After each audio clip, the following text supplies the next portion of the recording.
Bonjour tout le monde, ça fait longtemps que l'on ne s'est pas vu, 2 ans que je n'ai pas posté sur YouTube, mais je me suis dit que là c'était le moment de reprendre. Alors je reprends en français, si vous avez suivi ma chaîne, j'avais commencé en français, ensuite j'avais switché en anglais et maintenant j'ai décidé de retourner en français parce que sur TikTok je fais mes vidéos en français, donc je me suis dit que ce serait plus logique que je continue sur YouTube mais en français pour vraiment avoir un lien dans mes différents réseaux sociaux. Donc si vous voulez d'ailleurs me retrouver sur TikTok, sentez-vous libre de le faire, c'est The Millie Child.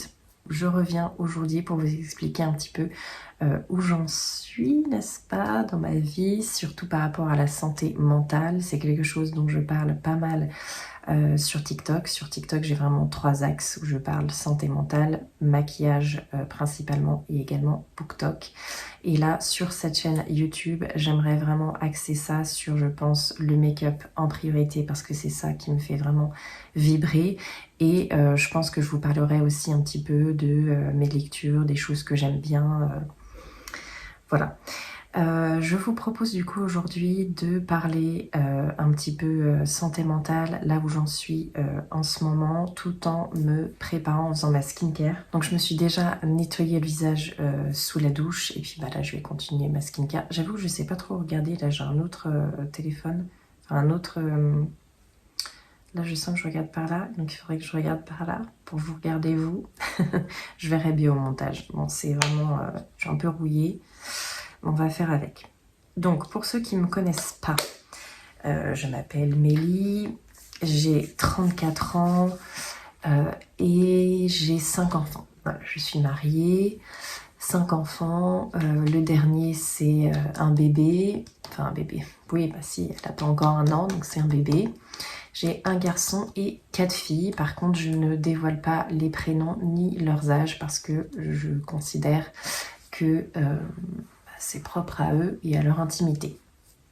Par rapport à la santé mentale, en fait, je suis quelqu'un de très angoissé. Je suis hémétophobe, ça veut dire que j'ai la phobie de vomir et ça me pourrit l'existence et ça depuis le lycée.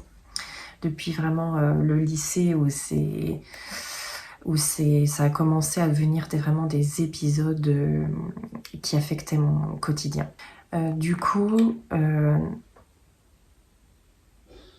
après quasiment chaque grossesse, j'ai senti que mon terrain mental, psychologique, partait en cacahuète.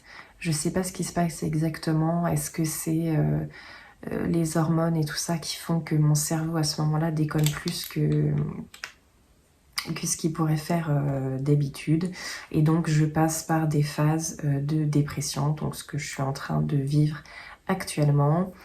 Après chaque de mes grossesses, après avoir accouché quelques mois après, ou plus ou moins rapidement, mes crises d'angoisse sont vraiment énormes, je n'arrive plus à les contrôler, la raison a quitté le navire. Et du coup, c'est très très dur pour moi de fonctionner au quotidien. Donc là, je suis sous médoc. J'ai des antidépresseurs. Donc pour ceux qui s'y connaissent, c'est la sertraline. Qui ont mis du temps à fonctionner. Hein, je ne vais pas vous cacher, ça a vraiment mis du temps à faire effet. Mais là, je commence vraiment à ressentir une amélioration, à pouvoir faire les choses sans stresser, à pouvoir manger, parce que j'ai un rapport avec l'alimentation qui est très compliqué, avec des périodes où je m'affame et des périodes où j'ai envie de bouffer la baraque. Donc là, en très peu de temps, en fait, je suis passée à un mal extrême à manger, vraiment très très compliqué, j'ai perdu du poids. Et là, je suis en très peu de temps aller à l'extrême, en fait, où je mange, je pourrais bouffer la baraque, quoi. Surtout le sucre, très très attirée par le sucre, donc j'ai repris tout le poids, si ce n'est plus. J'arrive quand même à rentrer dans mes pantalons, mais je sens que j'ai grossi, surtout que j'ai des ballonnements, mon ventre il gonfle. Bref, c'est génial. Je fais très yo-yo dans mon alimentation. Ça a toujours été très compliqué et je suis très dans le yo-yo. Peur de manger parce que peur de vomir. Et parfois, totalement le contraire. Je sais pas ce qui se passe. Tout d'un coup, j'ai envie de bouffer non-stop, quoi. Donc, rapport à l'alimentation assez compliqué. Mais là, je suis hors de danger dans le sens où je m'étais vraiment affamée, là, il n'y a pas longtemps, à ne pas manger pendant plusieurs jours. Hein. J'étais suivie par des infirmières qui venaient à la maison pour vérifier que je n'avais pas besoin. Ça s'appelait une hospitalisation à domicile. Donc voilà, elles étaient là pour m'aider, surveiller, tout ça. Et ça a vraiment été, comme je disais, long le fait que les antidépresseurs fassent effet. Donc là, je suis vraiment contente de voir que c'est beaucoup mieux. C'est pas parfait. J'ai encore des crises d'angoisse parfois qui arrivent. Et moi, mes crises d'angoisse sont assez physiques, dans le sens où je panique et puis c'est très... oui, j'ai mal au ventre, j'ai des ballonnements, j'ai des sueurs froides ou des bouffées de chaleur, ou je me fais du mal physiquement, enfin bref, c'est très... ça peut être très visible, comme ça peut être, on a l'impression qu'il se passe rien du tout, mais alors en interne, ça part complètement en cacahuète. Donc du coup, voilà, j'ai les deux extrêmes. Mais voilà, je suis contente de dire que aujourd'hui, c'est quand même beaucoup mieux. Donc là, je m'occupais de ma petite et j'ai réussi à passer un entretien, ce qui, il y a quelques mois, n'était absolument pas faisable pour moi. Donc ça montre vraiment qu'il y a quand même une très très bonne évolution qui s'est faite, hein, parce que j'ai réussi à passer l'entretien et en plus l'entretien s'est bien passé. Donc ce serait pour reprendre le boulot. Je suis en reconversion professionnelle. J'ai fait des études de com, mais là je me dirige plus vers AESH.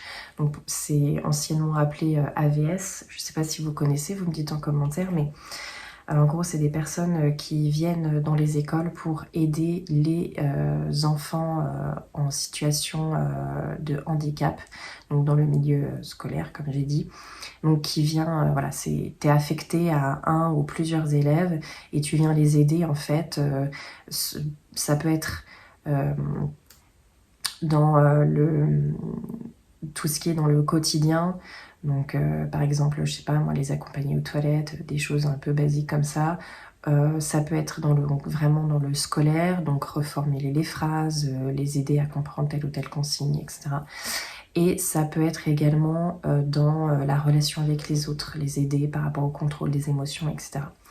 Donc moi, c'est un métier qui m'intéresse vachement parce que, un, je me sentirais utile, deux, ça normalement irait par rapport à mon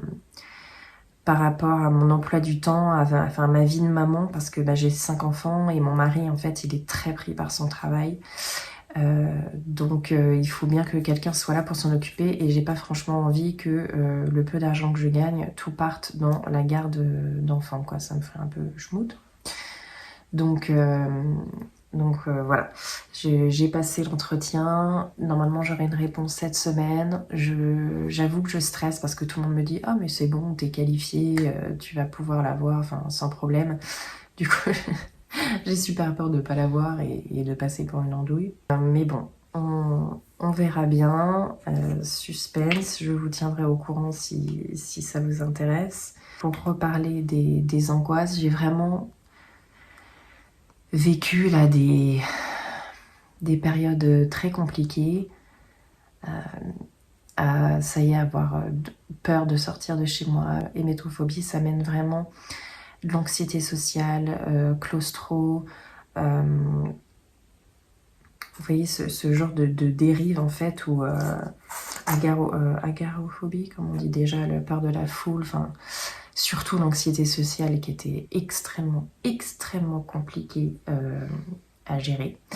Ça c'est vraiment quelque chose de très dur et qui m'a m'a freinée en fait, même dans les choses que j'aime bien faire, filmer des vidéos, etc. C'était même très dur parce que quand vous vous sentez extrêmement mal dans la tête, ça se répercute dans le corps et du coup, franchement, c'est très compliqué de se déconnecter de ce qu'on ressent et de se dire tiens, je vais me poser pour faire une vidéo. C'était pas assez puissant en fait pour sortir de ma tête. Donc là, j'avais vraiment envie de me remettre le pied à l'étrier sur YouTube parce que c'est vraiment une plateforme que j'aime énormément, où on peut vraiment parler, prendre le temps, alors que TikTok, c'est très tchac, tchac, tchac, tchac, tchac, des petites vidéos en fait, et puis il faut toujours trouver 36 000 choses pour que la personne souhaite regarder la vidéo. Je trouve que du coup, parfois, on peut perdre un peu de l'authenticité. Enfin, c'est quelque chose comme ça sur TikTok qui me dérange un petit peu. Il faut toujours trouver quelque chose pour que la personne continue de regarder, mais en même temps, les personnes sont là. Ah, mais les gens sont pas assez naturels. Bah oui, mais en fait, en même temps, sinon, tu regardes pas la vidéo si je fais pas des têtes en mode ah, oui, ah. Ou si je trouve des manières. Enfin, j'essaye de trouver des manières les plus naturelles possibles pour que la personne ait envie de regarder ma vidéo. Parce que j'ai pas envie d'aller dans les extrêmes. Voilà, si la personne a envie de regarder pour moi, bah tant mieux. Et en fait, si ça l'intéresse pas, bon bah il swipe. Mais voilà, je trouve que YouTube, il y a plus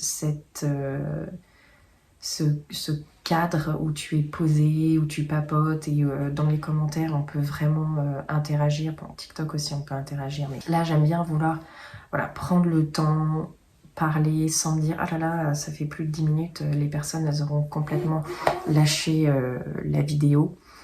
Vous me dites en commentaire ce que vous en pensez par rapport à ça, par rapport à TikTok, YouTube. J'aime bien les deux, mais YouTube, il y a quand même un attachement. J'aime bien me poser, regarder les personnes que j'aime faire leurs vidéos.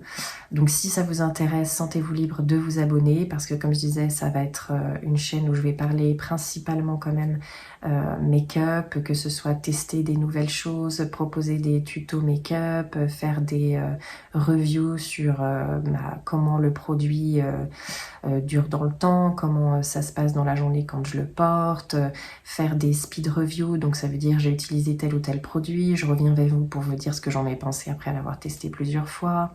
Alors vraiment, c'est tout cet univers de Get Ready With Me aussi qui m'intéresse. Donc si c'est quelque chose qui vous parle, eh bien écoutez, sentez-vous libre de nous rejoindre sur cette page. J'espère que vous serez nombreux, évidemment, parce que le but, en fait, pour moi, c'est pas de faire des vidéos toute seule dans mon coin, hein, vous comprenez bien, sinon il n'y a pas d'intérêt. C'est vraiment pouvoir échanger en commentaire. Voilà, n'hésitez pas à me laisser un petit message pour me dire que vous êtes présent et puis pour vous présenter, que j'apprenne également à vous connaître. Que je suis vraiment contente de pouvoir dire que ça va mieux. Parce que ça vraiment, j'avoue, ça me travaillait énormément et la patience, c'est franchement pas une de mes qualités. Donc je désespérais d'aller mieux. Et puis en plus, on ressent tellement, je trouve, de culpabilité quand c'est à la suite d'un enfant. Moi, c'est la 3e fois où ça m'arrive, où je dois prendre des antidépresseurs à la suite de mon accouchement, quoi. Donc c'est très perturbant parce qu'on se dit, bah, c'est quoi le problème avec moi, quoi.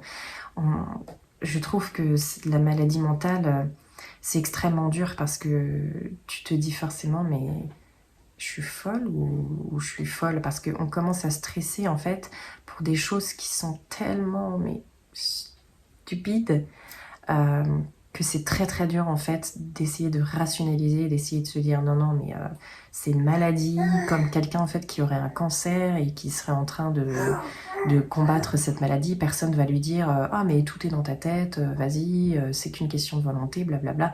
Bah non, en fait là c'est pareil pour la maladie mentale, c'est vraiment quelque chose en fait où tu fais ce que tu peux, mais t'es pas...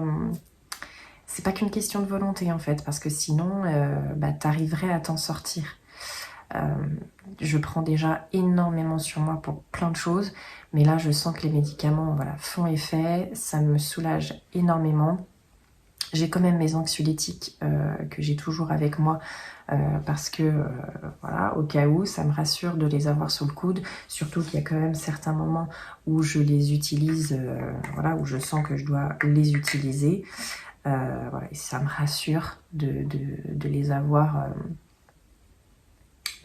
avec moi, quoi, tout simplement. Oh, cette crème, elle est vraiment trop bien. C'est une de chez Belif.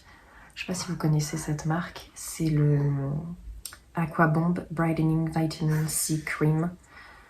La texture, c'est entre crème et gelée. Ça donne un effet fraîcheur. J'aime trop. Ça a vraiment été une révélation, cette crème. Hop.